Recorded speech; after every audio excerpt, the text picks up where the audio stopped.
Bible గ్రంథాలు తెరుద్దాం. మత్తయి సువార్త 21వ అధ్యాయము. మత్తయి సువార్త 21వ అధ్యాయము మొదటి వచనము నుండి 8వ వచనం వరకు మార్చి చదువుకుందాం.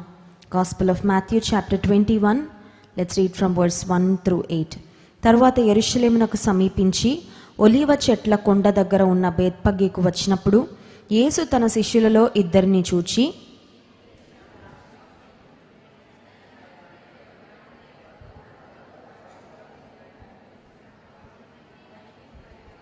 ఎవడైనను మీతో ఏమైనను అనిన ఎడల అవి ప్రభువునకు కావలసి ఉన్నవని చెప్పవలెను. వెంటనే అతడు వాటిని తోలిపెట్టునని చెప్పి వారిని పంపెను. ఇదిగో నీ రాజు సాత్వికుడై గాడిదను భారవాహక పశువు పిల్ల అయిన చిన్న గాడిదను ఎక్కి నీ యొద్దకు వచ్చుచున్నాడని సియోను కుమారితో చెప్పుడి అనునది. ఆ గాడిదను దాని పిల్లను తోలుకొని వచ్చి వాటి మీద తమ బట్టలు వేయగా ఆయన బట్టల మీద కూర్చుండెను.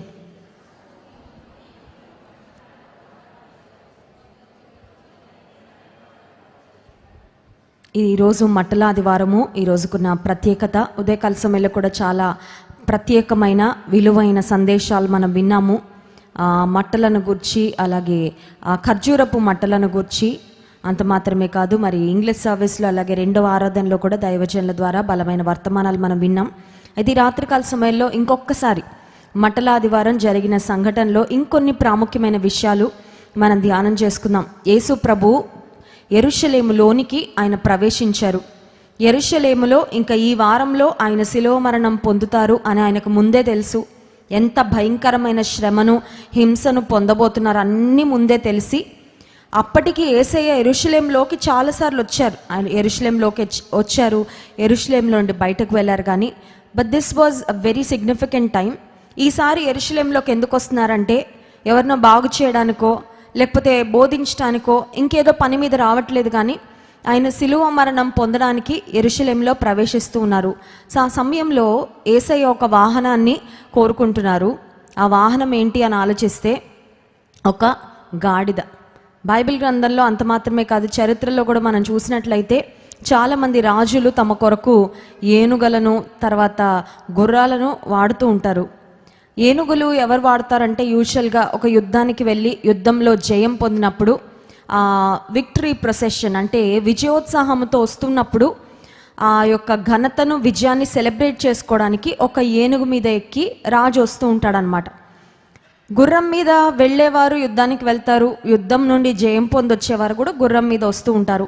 సో యూజువల్గా ఒక గుర్రం మీద ఎవరైనా వస్తున్నారంటే వాళ్ళు యుద్ధం చేయడానికి వస్తున్నారు, వాళ్ళు సమాధానంగా వస్తున్నారని మాత్రం కాదు, వాళ్ళు ఏదో వార్ చేయడానికి వస్తున్నారు అని గుర్తించవచ్చు. అయితే యేసుక్రీస్తు ప్రభు ఆయన సమాధానాన్ని ఇవ్వడానికి వస్తున్నారు అనడానికి సూచనగా ఒక అత్యంత సామాన్యమైన, ఒక అత్యంత ఇంకో మాటలు చెప్పాలంటే నిరుపయోగమైన ఒక గాడిద పిల్లను ఆయన ఏర్పాటు చేసుకొని, ఆ గాడిదను ఆయన వాహనంగా చేసుకొని ఆయన యెరూషలేములోనికి ప్రవేశించినట్లుగా మనం చూస్తున్నాం. ఇప్పుడు యేసయ్య యెరూషలేములోనికి గాడిద మీద రావాలి అని అనుకున్నప్పుడు ఆ గాడిద పిల్లను తీసుకురావడానికి 2 శిష్యులను పంపించారంట కదండి. చూడండి 21వ అధ్యాయం మొదటి వచనం. తరువాత యెరూషలేమునకు సమీపించి ఒలీవ చెట్ల కొండ దగ్గర ఉన్న బేత్పగేకు వచ్చినప్పుడు యేసు తన శిష్యులలో ఇద్దరిని చూచి, మీ ఎదుట ఉన్న గ్రామమునకు వెళ్ళుడి. వెళ్ళగానే కట్టబడిన ఒక గాడిదయు దానితో ఉన్న ఒక గాడిద పిల్లయు మీకు కనబడును. వాటిని విప్పి నా యొద్దకు తోలుకొని రండి. ఎవరైనా అడిగితే ఏం చెప్పాలో కూడా యేసే ఆల్రెడీ ముందే చెప్పేశారు. ఈ శిష్యులు చాలా విధేయత కలిగిన శిష్యులండి, సాకులు చెప్పలేదు. వాళ్ళు గాడిదనిస్తారో లేదో ప్రభా, వాళ్ళు ఒకవేళ వద్దంటే మేమేం చేయాలి, ఇలాంటి మారు మాట్లాడలేదండి. కొన్నిసార్లు కొంతమందికి ఏదైనా పనులు అప్పచెప్తా ఉంటే వాళ్ళకి చేయాలని ఇష్టం లేనప్పుడు చాలా సాకులు చెప్తా ఉంటారు కదండి. అదేమో, ఇదేమో, అది జరగదేమో, అక్కడ ఉండదేమో, లేకపోతే ఈ డబ్బులు సరిపోవేమో, ఈ పని అవ్వదేమో అని కొన్నిసార్లు సాకులు చెప్తూ ఉంటారు. యేసుక్రీస్తు ప్రభు వారు పంపించిన 2 శిష్యులు యేసే చెప్పిన పనిని చెప్పినట్లు వాళ్ళు పాటించడానికి వెళ్ళారు. ఆ గాడిదను తీసుకొని వచ్చారు, యేసు ప్రభు దగ్గరకు వచ్చారు. చూడండి, ఆ మాట ఉంది 6వ వచనంలో. శిష్యులు వెళ్ళి యేసు తమకు ఆజ్ఞాపించిన ప్రకారము చేసి ఆ గాడిదను దాని పిల్లను తోలుకొని వెళ్ళారంట. గాడిద పిల్లను తోలుకొని వచ్చారు. ఈ గాడిద ఒక స్పెషల్ ఎక్స్పీరియన్స్ పొందుకుంటుంది జీవితంలో. ఎప్పుడు ఊహించని అనుభవము, ఎప్పుడు పొందని ఒక శ్రేష్టమైన అనుభవము ఈ గాడిద పొందుకుంది. ఒక మాటలో చెప్పాలంటే ఈ గాడిద జీవితం ధన్యమైపోయింది. ఆ గాడిదకు యేసుక్రీస్తు ప్రభువారి దగ్గరకు రాగానే, యేసయ్య దాని మీద కూర్చోగానే ఆ గాడిద జీవితము ధన్యమైపోయింది. ఎప్పుడు ఎక్స్పీరియన్స్ చేయని ఒక శ్రేష్టమైన అనుభూతిని ఆ గాడిద ఆ రోజు మాత్రమే పొందుకుంది. ఏంట అనుభూతి అంటే, అప్పటి వరకు గాడిద రోడ్డు మీద వెళ్తే దాన్ని ఎవరు పట్టించుకునేవాళ్ళు కాదు. అది అసలు ఉందా లేదా అని కూడా ఎవరు చూసేవారు కాదు. కానీ యేసయ్యకి వెళ్తుంటే అందరూ ఇప్పుడు గాడిదతో సెల్ఫీలు దిగుతున్నారు. ఇప్పుడు గాడిద అనుకుంటుంది దానికోసం సెల్ఫీలు దిగుతున్నారని, దానికోసం దిగట్లేదు, యేసయ్య కొరకు దిగుతున్నారు. అంటే ఈ రోజుల్లో అయింటే అదే జరిగేది కదండి. అందరూ ఒక్కొక్క సెల్ఫీ దిగుతూ ఉండేవారు. ఆ రోజుల్లో కెమెరాస్ లేవు, సెల్ ఫోన్స్ లేవు కాబట్టి సెల్ఫీలు దిగలేదు, కానీ సెల్ఫీ దిగినంత పని చేశారు. అందరూ వచ్చి ఇలా చూస్తూ ఉన్నారు. ఖర్జూరపు మట్టలు చేత పట్టుకొని ఖర్జూరపు మట్టలు వేస్తూ ఉన్నారు, వారి బట్టలు వేస్తూ ఉన్నారు. ఈ గాడిద అనుకుంటుంది, ఇంత ఘనత నాకు వచ్చేసింది ఏంటి, ఇంతమంది వచ్చి నన్ను చూస్తున్నారేంటి, నేను సడన్గా ఏమైనా దేవదూతలాగా అయిపోయానా, నేను ఏమైనా అందంగా అయిపోయానా, నాకేంటి ఇంత పాపులారిటీ వచ్చేసింది, నాకేంటి ఇంత ఫేమ్ వచ్చేసింది, నాకేంటి ఇంత విలువ వచ్చేసింది, నా లైఫ్లో నన్ను ఇప్పటివరకు ఎవ్వరూ పట్టించుకోలేదు, నా లైఫ్లో నా యజమానునికి తప్ప నేను ఇక్కడ ఉన్నానని కూడా ఎవరికి తెలీదు, నా లైఫ్లో ఏంటి ఇంత శ్రేష్టమైన అనుభవం నాకు కలిగిందని I'm sure the donkey was wondering. దానికి మైండ్ పనిచేసి ఉండదు కాసేపు, అసలు ఏం జరుగుతుంది, ఇది నాకేనా జరుగుతుంది, ఇది కళ నిజమా. ఇప్పుడు ఆ గాడిదకు అంత ఘనత ఎందుకు వచ్చింది, అది నా ప్రశ్న. గాడిద చుట్టూ మనుషులు ఎందుకు చేరారు, గాడిద నడుస్తుంటే మనుషులు వస్త్రాలు ఎందుకు వేశారు, ఖర్జూరపు మట్టలు ఎందుకు వేశారు, గాడిద నడుస్తూ ఉంటే అందరు ఎందుకు చప్పట్లు కొడుతున్నారు, అందరు ఎందుకు జయము జయము అని, దావీదు కుమారునికి జయము, ప్రభు పేరిట వచ్చువాడు స్తుతి నొందును గాక, హోసన్నా అనే కేకలు ఎందుకు వేస్తున్నారంటే it is not for the donkey but for the Christ who was seated on the donkey. అది గాడిద కొరకు కాదు, గాడిద మీద కూర్చున్న యేసయ్య కొరకు. కానీ గాడిద మీద యేసయ్య ఉన్నారు కాబట్టి ఆ విలువ గాడిదకు కూడా వచ్చేసింది. ఇప్పుడు విశ్వాసులంగా మన జీవితాల్లో ఒకటి గుర్తుపెట్టుకోవాలి, మన హృదయంలో ఆయన ఉన్నంత వరకు విలువ లేని మన జీవితాలకు లేని విలువ కూడా వచ్చేస్తుందండి. హల్లెలూయా. అప్పటి వరకు మనకు ఒకవేళ ఎవ్వరు గౌరవం ఇవ్వకపోవచ్చు, అప్పటి వరకు అందరు వీళ్ళు ఎందుకు పనికిరాని అన్నట్లు చూడొచ్చు, కానీ ఒక్కసారి యేసయ్య మన జీవితంలో ప్రవేశిస్తే, యేసయ్యను మోసిన గాడిదలాగా మన హృదయంలో ఆయన సన్నిధిని మనం కలిగి ఉంటే మన జీవితానికి ఒక ప్రత్యేకమైన విలువను, ఒక ప్రత్యేకమైన గుర్తింపును దేవుడు అనుగ్రహిస్తాడు. ఇప్పుడు ఈ గాడిదంట మట్టల ఆదివారం రోజున ఈ హడావిడంతా జరిగింది. మళ్ళీ మండే మార్నింగ్ పొద్దునే లేసేసి మళ్ళీ అదే వీధిలోకి వెళ్ళిపోయిందంట. ఎందుకంటే దానికి బాగా నచ్చిందన్నమాట. ఈ సెలబ్రిటీ స్టేటస్ చాలా బాగుంది, అందరు నాకు విజిల్స్ వేస్తున్నారు, చప్పట్లు కొడుతున్నారు, బట్టలు పరుస్తున్నారు, అందరు నన్ను చూస్తే నాకు చాలా మంచిగా అనిపిస్తుందని ఆ వీధిలోకి వెళ్తే ఒక్కరు కూడా లేరంట, గుంపులే లేరంట. అక్కడక్కడ మనుషులు ఉన్నారు, కానీ ఇది వాళ్ళ ముందుకెళ్ళి నిలబడినా దాన్ని చూడట్లేదంట. అప్పుడు దీనికి అర్థం అవ్వట్లేదంట, నిన్న ఇంత హడావిడి చేశారు, ఇవాళ హడావిడి చేయలేదంటేనే మళ్ళీ ఇంటికి వచ్చిందంట. చాలా డిసప్పాయింటెడ్గా వచ్చి అడిగిందంట, నిన్న అంత పట్టించుకున్నారు, ఇవాళ ఎందుకు ఎవరు పట్టించుకోవట్లేదంటే, నిన్న నీ మీద యేసయ్య ఉన్నాడు, ఇవాళ నీ వీపు మీద యేసయ్య లేరు, అందుకే నీ పరిస్థితి. అంటే ఆ గాడిదకి కళ్ళు తెరుచుకున్నాయి. చాలాసార్లు మన జీవితంలో మనకున్న విలువ ప్రభువును బట్టని మర్చిపోయి అదేదో మన గొప్పతనం అని చాలాసార్లు మనం గర్వపడిపోతూ ఉంటామండి. విలువ లేని గాడిదకు యేసయ్య దాని మీద ఎక్కడము ద్వారా దానికి ఒక ప్రత్యేకమైన విలువను, గుర్తింపును దేవుడు ఇచ్చాడు. యేసు ప్రభు ఎందుకు గాడిదను చూస్ చేసుకున్నారంటే, సాత్వికుడుగా ఆయన వచ్చాడనే మాట ఉంది కదండి. 5వ వచనం, ఇదిగో నీ రాజు సాత్వికుడై గాడిదను భారవాహక పశు పిల్లైన చిన్న గాడిదను ఎక్కి నీ యొద్దకు వచ్చుచున్నాడు. జకర్యా గ్రంథం 9వ అధ్యాయం 9వ వచనంలో ఇదే ప్రవచనము వ్రాయబడింది. ఎగ్జాక్ట్గా ఈ ప్రవచనం యొక్క నెరవేర్పును మనం చూస్తున్నాం. చూడండి, జకర్యా గ్రంథం 9వ అధ్యాయము 9వ వచనం, సియోను నివాసులారా బహుగా సంతోషించుడి, యెరూషలేము నివాసులారా ఉల్లాసముగా ఉండుడి, నీ రాజు నీతిపరుడును రక్షణ గలవాడును దీనుడై గాడిదను గాడిద పిల్లని ఎక్కి నీ వద్దకు వచ్చుచున్నాడు. దేవుడు దీనుడని ఆయన ఎంచుకున్న వాహనంలో కూడా చూపించాడండి. కొన్నిసార్లు కొంతమంది గొప్పతనం చూపించుకోవాలనుకుంటారు, అవునా కదా? ఇప్పుడు మంచి వాచ్, కొత్త వాచ్ కొనుక్కున్నారనుకోండి, అవసరం లేకపోయినా ఆ చెయ్యి ఇలా ఇలా ఇలా అంటూ ఉంటారు. నాది కొత్తది కాదులేండి, మామూలుగా చెప్తున్నా. ఇలా ఇలా ఇలా అంటూ ఒక ఐఫోన్ కొన్నారనుకోండి, అవసరం ఉన్నా లేకపోయినా బయట తీస్తుంటారు, చెవు దగ్గర పెడుతుంటారు. ఏదో అంటే ఏంటంటే they want everybody to see, నా దగ్గర ఒక మంచి బెస్ట్ ఫోన్ ఉంది, నా దగ్గర ఒక మంచి వాచ్ ఉంది అని చూపించుకోవాలని ఇష్టపడతారు. కొంతమంది ఉంటారండి, మింగ మెతుకు లేదు కానీ మీసాలకు సంపెంగ నూనె అంట, విన్నారండి? అది ఒక తెలుగు సామెత ఉంటుంది. ఇంట్లో ఏమో పచ్చడి మెతుకులు తింటూ ఉంటారంట, బయటకేమో లేనిపోని డాబులకి వ్యర్థంగా డబ్బులు ఖర్చు పెట్టుకుంటూ ఉంటారంట. లేనిపోని ప్రదర్శించుకోవాలని చూసేవారు ఈ లోకంలో, సమాజంలో చాలామంది కనబడతా ఉంటే, యేసయ్య జంతువులన్నీ ఆయనవే కదండి. ఆయన పిలిస్తే ఒక గుర్రం రాదా? ఆనాడు పెద్ద మత్స్యానికి ఆయన ఆజ్ఞాపించినప్పుడు యోనాను మింగడానికి ఎస్ సార్ అని వచ్చేసింది. ఆ మత్స్యం ఎక్కడుందో సముద్రంలో, ఏ సముద్ర గర్భంలో అగాధంలో ఉందో వచ్చేసింది. ఏలియాకు ఆహారం పెట్టాలంటే కాకులు ఆన్ డ్యూటీ అని వచ్చేసారు. ఇప్పుడు యేసు ప్రభు ఒక ఏనుగు కావాలి, ఒక గుర్రం కావాలంటే అడవిలో ఎన్నో ఉన్నాయి, మా దేవునికి మేము కావాలా, మేము ఉపయోగపడతామని పరుగులు పెట్టుకుంటూ వచ్చేవండి. ఒక ఇంటి నుండి కూడా ఆయన తెప్పించుకోవాల్సిన అవసరము లేదు. అయితే యేసుక్రీస్తు ప్రభు ఆయన దీనుడని he wanted to show his humility. అందుకే దేవుని వాక్యంలో ఒక మాట ఉంటుంది, నేను సాత్వికుడను దీన మనస్సు గలవాడను గనుక మీరు నా యొద్ద నేర్చుకొనుడి, అప్పుడు మీ ప్రాణములకు విశ్రాంతి దొరుకును. యేసే చెప్పిన మాట, నేను దీనుడను, నా యొద్ద నేర్చుకోండి. ఇప్పుడు యేసే దగ్గర ఏం నేర్చుకోవాలంటే అన్నీ నేర్చుకోవాలి, వాటితో పాటు దీన మనస్సు కలిగి ఉండడం కూడా నేర్చుకోవాలి. చాలాసార్లు దీన మనస్సును కొన్నిసార్లు లోపల ఉంటుంది, కొన్నిసార్లు లోపల నాకు చాలా దీనత్వం ఉందండి కానీ బయటకు మాత్రం చాలా దంబంగా కనబడతానండి అంటారు. అది రాదండి, బయటకు చూపించుకోవడం రాదండి అంటారు. అందుకే వాక్యంలో వ్రాయబడింది, మీరందరూ ఎదుటి వాని ఎడల దీన మనసు అనే వస్త్రం ధరించుకోవాలంట. దీన మనసు అనే వస్త్రం ధరించుకోవాలంటే అర్థం ఏంటి? Show others that you are humble, చూపించాలా.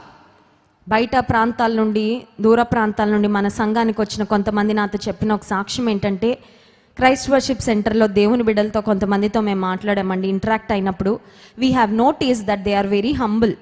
ఈ సంఘంలో ఉన్న దేవుని బిడ్డలు కొంతమందితో మేము మాట్లాడినప్పుడు వాళ్ళలో చాలా దీనత్వం ఉంది అని మాకు అర్థమైందండి. ఇక్కడ దేవుని బిడ్డలు చాలా దీనత్వాన్ని కలిగి ఉన్నారు, అది గొప్ప సాక్ష్యం అండి. హల్లెలూయా.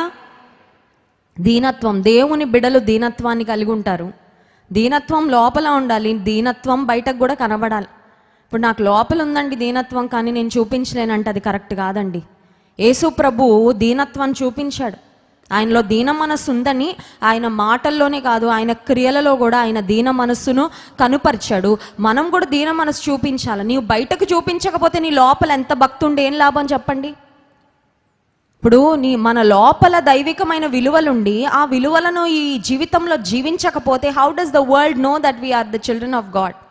నాకు మంచి మనసు ఉంటుందండి కానీ బయటకంతా చెడ్డగా కనబడతానండి అంటే అది అసలు నీకు లోపల ఉందో లేదో చూసుకోవాలి. లోపల ఉంటే బయటకు వస్తుంది, లోపల ఉన్నదే బయటకి ప్రతిబింబించబడుతుంది. Whatever we are on the inside is reflected on the outside. ఇప్పుడు యేసయ్య నేను సాత్వికుడను దీన మనసు గలవాడను గనక నా యుద్ధ నేర్చుకుని అన్నారు. ఆయన దీన మనసు కలిగిన వాడని, ఆయన హెచ్చువాటి అందు మనస్సు కలిగిన వాడు కాదని ఆ ఎంచుకున్న గాడిద దగ్గర కూడా ఆయన చూపించాడండి ప్రపంచానికి. ఏమనంటే ఒక అత్యంత సామాన్యమైన గాడిదను కూడా నేను ఏర్పరచుకున్నాను. ఆ ఏర్పాటులో ఇంకొక సందేశం కూడా, అదేంటంటే గుడ్ ఫర్ నథింగ్ అనుకున్న క్యాండిడేట్లను కూడా దేవుడు వాడుకోగలడని. హల్లెలూయా. కొన్నిసార్లు మనకు అనిపిస్తుంది కానీ గుడ్ ఫర్ నథింగ్, నేను గుడ్ ఫర్ నథింగ్. నా దగ్గర ఒక సహోదరి లాస్ట్ వీక్ వచ్చి ఆమె ఏడుస్తూ ఉన్నారు, అమ్మ నేను ఉద్యోగం చేసేదాన్ని, ఆ ఉద్యోగంలో ఫస్ట్ హౌస్ కీపింగ్ జాబ్ అంట తనకి. సో హౌస్ కీపింగ్ అంటే పెద్దగా మాట్లాడక్కర్లేదు, పని చేసుకొని వెళ్ళిపోతే క్లీనింగ్ అట్లా శుభ్రం చేయడం అలాంటి పనులు చేస్తే సరిపోద్ది. అది చేస్తూ ఉన్నానమ్మా, సీనియారిటీని బట్టి ప్రమోషన్ వచ్చింది. ఇప్పుడు నేను అందరితో మాట్లాడే జాబ్లోకి నేను వచ్చాను. నాకు హౌస్ కీపింగ్ జాబ్ అలవాటు అయిపోయి నాకు మాట్లాడడానికి రావట్లేదు. మా పై అధికారి, నా బాస్, ఆమె నన్ను పిలిచి అంటుంది, నువ్వెందుకు పని చేయవు, నీకు మాట్లాడడానికి మాటలే రావట్లేదు, నీ ఉద్యోగం ఎలా చేస్తావని నన్ను చాలా చిన్నబుచ్చేటట్లుగా మాట్లాడుతుందని ఆ తల్లి ఏడుస్తూ ఉన్నారండి. నేను ఒకటే చెప్పాను, మనిషికి నోరిచ్చింది, ఆ నోట్లో మాటలు పెట్టింది దేవుడే. మీకు ఇప్పటి వరకు మాట్లాడే అవసరం రాలేదు ఆ ఉద్యోగంలో, కానీ ఇప్పుడు అవసరం వచ్చింది. దేవుడిని అడగండి, మాటలు నేర్పించాడా దేవుడు? చిన్నపిల్లలకు మనం ఎలా మాటలు దిద్దిస్తామో, చిన్నపిల్లలకు నేర్పిస్తామో దేవుడు నేర్పించడా అండి? మనం ఎంత పెద్ద వయసుకు వచ్చినా నాకు ఇది రాదయ్యా, నాకు నేర్పించు, నిన్న చాలా నిస్సహాయంగా ఫీల్ అవుతున్నా ప్రభా, నాకు సహాయం చేయంటే దేవుడు సహాయం చేయడా అండి? ఖచ్చితంగా చేస్తాడు. నేను ఆ తల్లికి అదే చెప్పాను, ఇప్పటి వరకు ఆ స్కిల్ మీకు అవసరం రాలేదు, కానీ ఇప్పుడు అవసరం వచ్చింది. ప్రభువుని అడగండి, మాట్లాడే ఆ తలాంతును ఎట్లా మాట్లాడాలి, ఎవరితో మాట్లాడాలి, అది కూడా ప్రభువే ఇస్తాడమ్మా, మీరేమీ బాధపడద్దు. కొన్నిసార్లు మనకు అనిపిస్తుంది, ఎదుటి వారి యొక్క మాటలను బట్టి కొంతమంది ఎలా ఫీల్ అయ్యేలా చేస్తారంటే, నీ బతుకు వేస్ట్ అనే ఒక ఆలోచనకు వచ్చేలాగా చిన్నపరుస్తూ మాట్లాడతారు. యేసయ్య ఒక గాడిదను, పనికిరాని గాడిదను, పెద్ద ఉపయోగం లేని గాడిదను, అత్యంత సామాన్యమైన గాడిదను ఎందుకు ఏర్పాటు చేసుకున్నాడంటే, అత్యంత సామాన్యులైన వారిని కూడా, నిరుపయోగంగా ఉన్నవారిని కూడా ఆయన ఉపయోగించుకోగలడు అన్నదానికి సాదృశ్యంగా యేసయ్య గాడిదను ఏర్పాటు చేసుకున్నాడు. హల్లెలూయా. ఇప్పుడు గాడిదను తెచ్చిన శిష్యులే కాదండి, ఇచ్చిన వాళ్ళు కూడా గొప్పోళ్ళే, అవునా కదా? ఏముందండి గాడిద, ఆఫ్టర్ ఆల్ నేను కూడా ఇచ్చేస్తాను అంటారేమో. మా ఇంట్లో గాడిద ఉంటే నన్ను యేసయ్య అడిగితే పంపిద్దును అంటారేమో. మనకి ఇవ్వాలంటే బోల్డ్ ఆలోచనలు వస్తాయి కదండి. గాడిదను ఎలా తీసుకెళ్తున్నారో మళ్ళీ అలా తెచ్చి అప్పచెప్పండి, ఎప్పుడు అప్పచెప్తారు, దాని కాలు ఇరగొట్టో దాని కన్నే అన్నాయో తెచ్చారంటే మళ్ళీ కొత్త గాడిద కొని ఇవ్వాలి కదండి. కొంతమంది మనల్ని కొన్ని అడుగుతూ ఉంటారు కదా, మీ బైక్ ఇవ్వండి ఒకసారి, లేకపోతే పలానా వస్తువు ఇవ్వండి మళ్ళీ ఇచ్చేస్తాం అనగానే ఎంత ఆలోచిస్తామో. కొంతమంది అంటారు, మా దగ్గర ఎక్కడుందండి, ఎవరికైనా ఇవ్వాల్సి వచ్చినప్పుడు లేదండి మా దగ్గర, ఇప్పుడు మాకు చాలా అవసరం అండి, అది మేము ఇవ్వలేమండి. అది ఒక సామాన్యమైన గాడిదే, కానీ ఆ గాడిదను ఇది ప్రభువునకు కావాలి అని శిష్యులు వచ్చి అడిగినప్పుడు ఆ ఇంటి వారు, అక్కడ ఏం డిస్కషన్ జరిగిందో తెలియదు, రాయబడలేదు, కానీ వాళ్ళైతే ఇచ్చారండి. అంటే ఆ ఇంటి యజమానులు దేవుని కొరకు ఇచ్చే మనస్సును కలిగి ఉన్నారు. హల్లెలూయా. దేవుడు ఉత్సాహముగా ఇచ్చువానిని ప్రేమించునంట.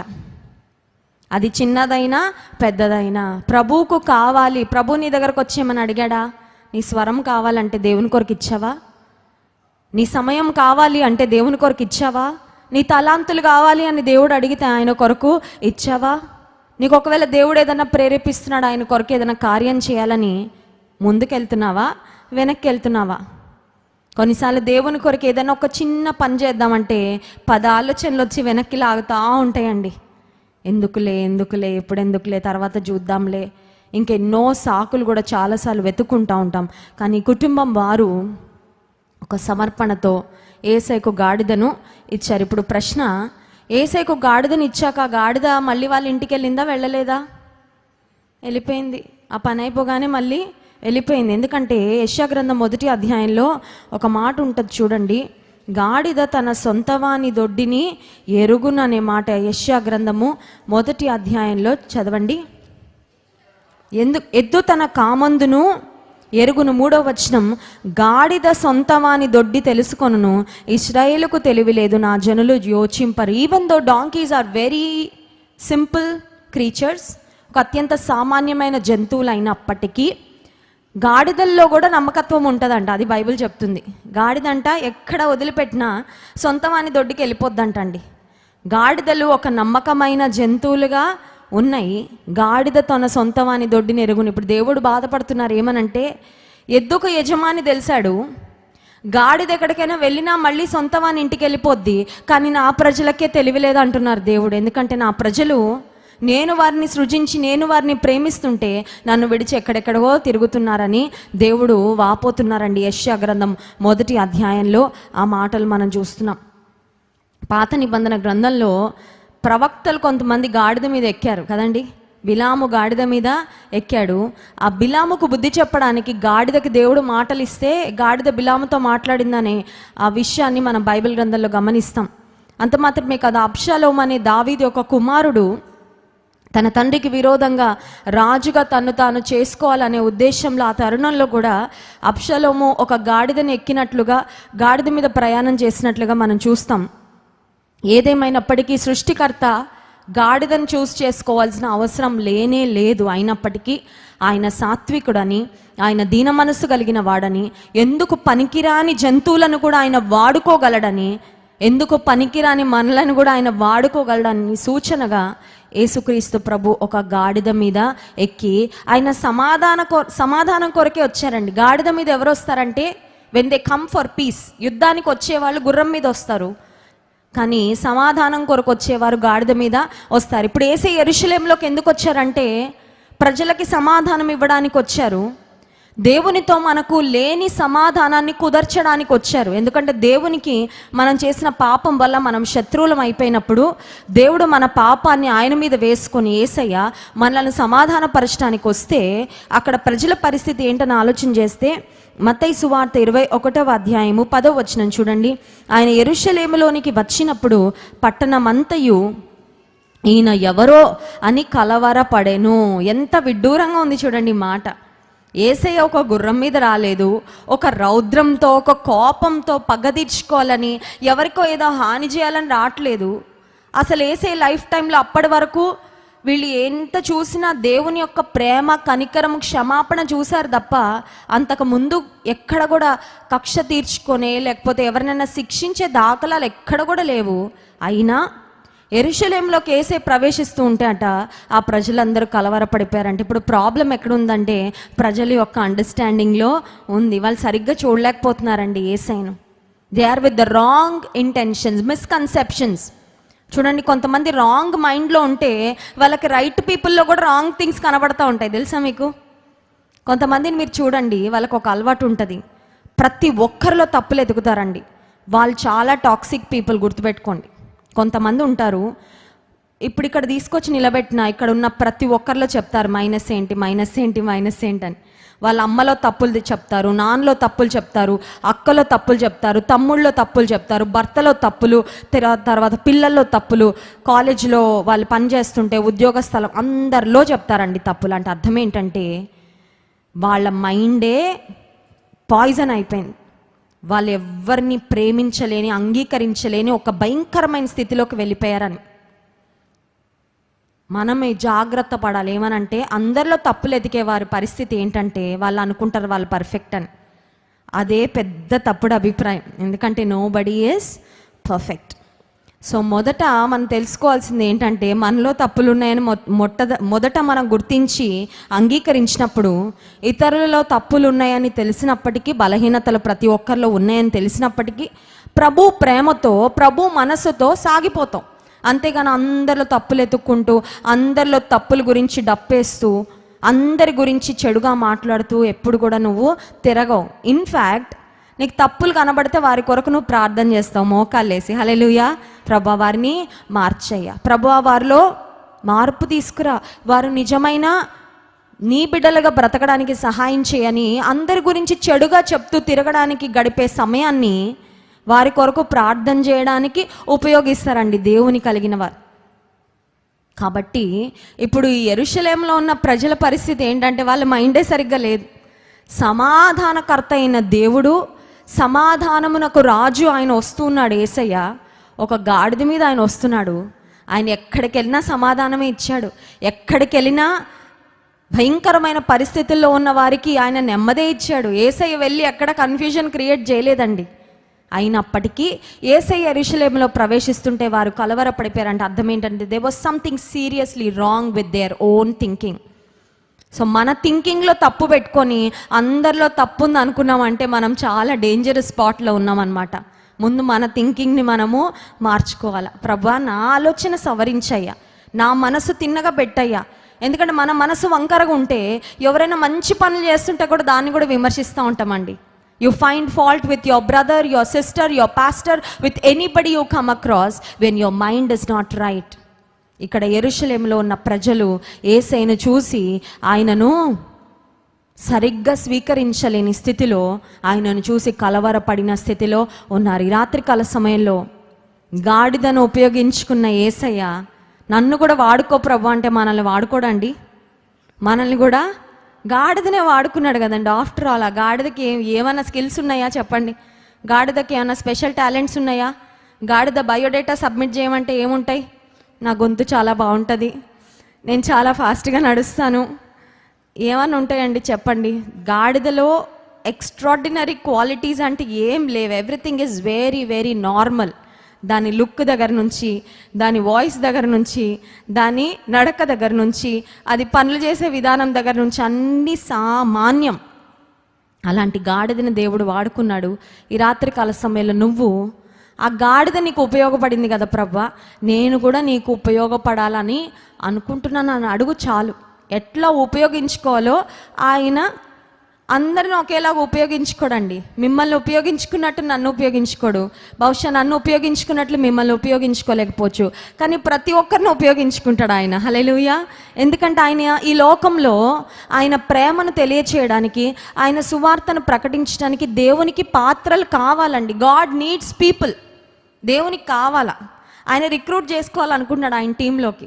నువ్వు గనక నన్ను ఉపయోగించుకో ప్రభు అంటే, నీకు స్కిల్స్ లేకపోయినా నీకు ఏం స్కిల్స్ కావాలో అవి ఇచ్చేస్తాడు, నీకు ట్రైనింగ్ ఇస్తాడు. చూడండి, కంపెనీస్లో ఉద్యోగానికి చేర్చుకున్నప్పుడు ఏం స్కిల్ లేకపోయినా ముందు ట్రైనింగ్ ఇచ్చేసి అప్పుడు ఉద్యోగంలో పెట్టేసుకుంటారు. ఇప్పుడు if you are humble enough, if you are obedient enough, నీలో విధేయత ఉంటే, సమర్పణ ఉంటే, ఆ తర్వాత తగ్గింపు ఉంటే, అవసరమైన తలాంతులు, అవసరమైన ఏవైతే మనకు అవసరమో ఆ సామర్థ్యం దేవుడే ఇచ్చి ఆయన పని కొరకు వినియోగించుకుంటాడు. మా ఆశ, మా ప్రార్థన ఏంటో తెలుసా అండి? క్రైస్ట్ వర్షిప్ సెంటర్లో ప్రతి ఒక్కరూ దేవుని కొరకు ఉపయోగపడాలి అని. హల్లెలూయా. మీకు ఆశ ఉందా? ఆశ ఉంటే దేవుడు ఖచ్చితంగా వాడుకుంటాడు. కళ్ళు మూసుకోండి, ప్రార్థన చేసుకుందాం. పరిశుద్ధ మహోన్నతుడైన మా దేవానికి స్తోత్రాలు. ఈ రాత్రికాల సమయంలో మీ వాక్యం ద్వారా మాతో మాట్లాడినందుకు వందనాలు. నిరుపయోగమైన ఒక అత్యంత సామాన్యమైన గాడిదను నువ్వు వాడుకొని దాని మీద ఎక్కి నువ్వు యెరూషలేములోనికి ప్రవేశించావు ప్రభా. మా జీవితాల్లో కూడా మీరు ఉండాలని మేము కోరుకుంటున్నామయ్యా. నిన్ను కలిగి ఉండాలని మేము ఆశపడుతున్నాం ప్రభా. ఎందుకంటే నీవు ఉంటే మా జీవితాలకు విలువ ప్రభా. నేను ప్రక్కన పెడితే, మీకు దూరంగా వెళ్తే మా జీవితాలకు విలువ లేదు తండ్రి. ఇంకా ఎంతమంది నిన్ను వారి హృదయాల్లోకి స్వీకరించకుండా దూరంగా బ్రతుకుతున్నారో వారు నీకు దగ్గరగా రాగలిగే కృపనివ్వండి. గాడిద నిన్ను వాడుకున్నావు ప్రభా. నీ బిడ్డలైన ప్రతి ఒక్కరిని, మమ్మల్ందరినీ మీరు వాడుకోండి. నీ రాజ్యం కొరకు ఒక్కొక్కరిని ఒక్కొక్క ఉపయోగకరమైన పాత్రగా మీరే మలచి వాడుకొని నీ రాజ్య విస్తరణలో ప్రతి ఒక్కరిని నాయన పనిముట్టుగా మీరు సిద్ధపరచండి. మిమ్మల్ని ఆరాధించి స్తుతించబోతుండగా ఆరాధన ఆత్మతో మమ్మల్ని నింపండి. యేసు నామమున ప్రార్థిస్తున్నాం తండ్రి, ఆమేన్.